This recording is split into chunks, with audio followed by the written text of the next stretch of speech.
If you're living in a high tax state right now, you could be leaving thousands of dollars on the table every single year. That's the shift driving a record wave of people relocating, and Orlando is right at the center of it. I'm Tiffany Pantozzi, founder of Align Real Estate and advisor here in Central Florida. I've spent years helping buyers relocate from high-cost cities across the country. Today, I'm breaking down 5 reasons so many people are making the move to Orlando right now. So let's dive in. Most people hear Florida has no state income tax, and they nod and they move on without ever running the numbers for their own situation. And that's where I see a lot of buyers leave real money on the table. Florida ranked #1 in the country for net income migration, bringing in tens of thousands of new residents in a single year, and the majority of that is coming from high earners. States like California and New York are losing billions in adjusted gross income, and a big piece of that is landing right here in Central Florida. So when you actually look at what's driving this move, the tax setup is a huge part of it. And when we talk about new construction and infrastructure, I'm going to show you why the buyers moving right now are getting ahead of a much bigger wave, so stick around. But before we get there, there's a part of this tax conversation that you really need to understand.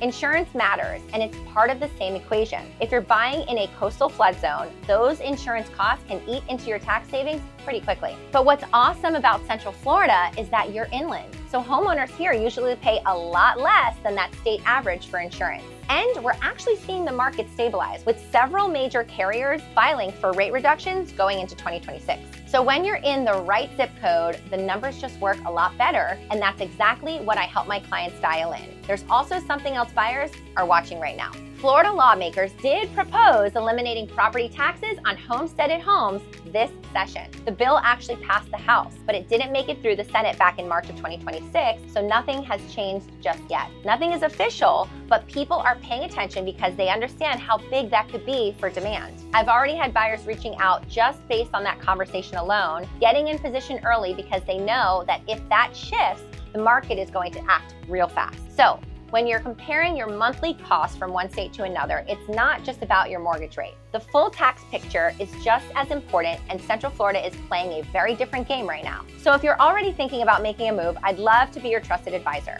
I work with relocating buyers from high-cost markets every day, and I can help you figure out which areas actually fit your goals, your timeline, or your budget. You can find my contact information down below.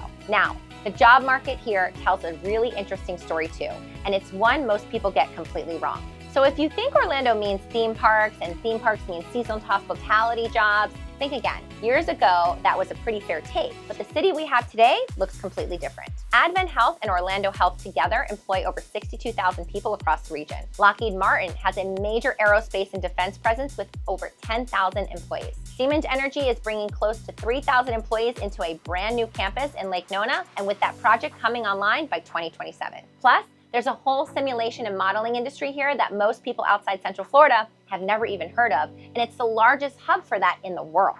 And yes, Disney and Universal are still huge anchors. Epic Universe just opened and is expected to bring about $2 billion into the local economy. So when you step back and look at it, this isn't a one industry town anymore. Orlando was recently ranked as one of the fastest growing major metros for job growth, population growth, and GDP growth all at the same time. That only happens when you have multiple industries growing together. And later, when we get into the infrastructure, I'm going to show you how the connectivity here is starting to change the way people live here.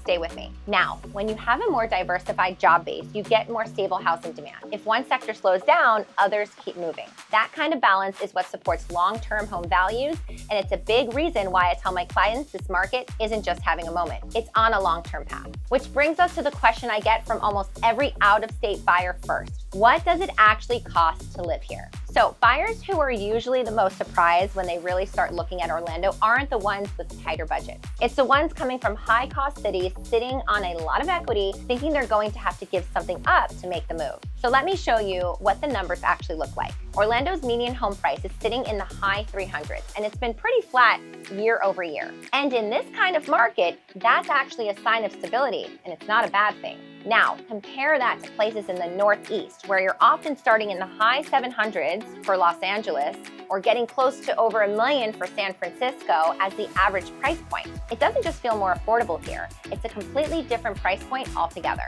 But this isn't a step down in lifestyle. Even at the luxury level, the value gap is huge. What that same budget gets you here in terms of space, finishes, and community amenities versus what you get in Miami or even New York, it's just on a whole nother level. I've had this conversation with buyers at every price range, and it lands the same way every time. They start to see what their equity can actually do when it's not being squeezed by a high-cost market. Plus, your day-to-day cost of living here is lower than the national average. Groceries, dining, services, it all adds up. It creates a lifestyle that feels a lot more comfortable without those coastal price pressures. So when you look at affordability here, it really comes down to perspective. And compared to where most of my clients are coming from, the difference is pretty significant. So one thing that really catches out-of-state buyers off guard is just how much is being built here and how intentional all of it is. These are master plan communities with a clear vision, and they're giving buyers options you just don't see in supply-constrained markets.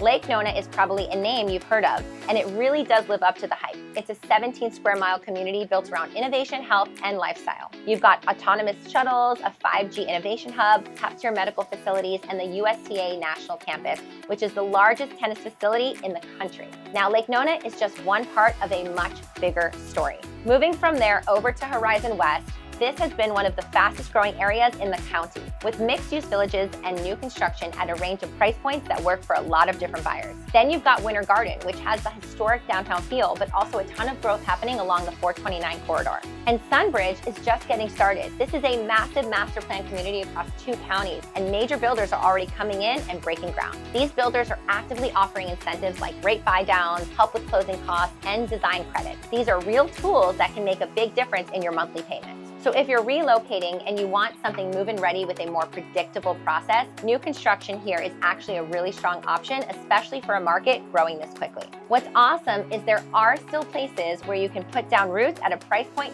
that makes sense, and that combination is getting harder to find. Now, the infrastructure piece ties all of this together, and it's one of the biggest reasons this market is moving the way it is right now. After years of working in this market, there's a pattern I've seen over and over again. The buyers who feel the best about their decision years later are almost always the ones who paid attention to infrastructure. Not just commute times or highways, but where the city is actually headed. And Orlando is building towards something really significant. Right now, Brightline is already up and running, connecting Orlando to South Florida. That's a completely different lifestyle than what Central Florida used to offer. And there are already plans to extend that line west to Tampa, which would create a real connection across the entire I-4 corridor. If that moves forward, it changes the region in a big way. Now, SunRail is also expanding. There's a capital plan in place that includes a proposed extension connecting the current line to Orlando International Airport and the Convention Center. This creates a much more connected city than what people have historically expected here. And on the entertainment side, Epic Universe opened in 2025, the first major theme park in the US in 25 years, and the economic impact is already showing up. Disney has also committed about $60 billion into its parks over the next decade. These aren't just headlines. They're long-term investments that drive jobs and bring more people into the area. Plus, on the healthcare side, Advent Health is building a brand new hospital in Lake Nona expected to open in 2026. And that kind of investment attracts high-earning professionals, doctors, researchers, and specialists who are very intentional about where they live. Growth builds on itself. Businesses come because of the infrastructure. People follow the jobs, and communities grow around that. And over time, home values respond to that demand. This isn't a city guessing what might happen next. It's building for what's already in motion. If everything we've covered today is lining up with what you've been thinking about, then the next step is having the right conversation. The 5 factors we talked through today don't work on their own. They build on each other, and when a market starts compounding like that, it tends to move quickly. So if you're ready to see what your equity can actually do here right now, send me an email at hello@alignagents.com today. I'm working with relocating buyers every day, and I can give you a clear, honest breakdown of what really fits your goals. And I've linked a video right here on Windermere, including a lakefront estate Tiger Woods once owned that later sold for about 5 times what he paid. That's one to watch. Thanks for watching, and I'll see you in the next video.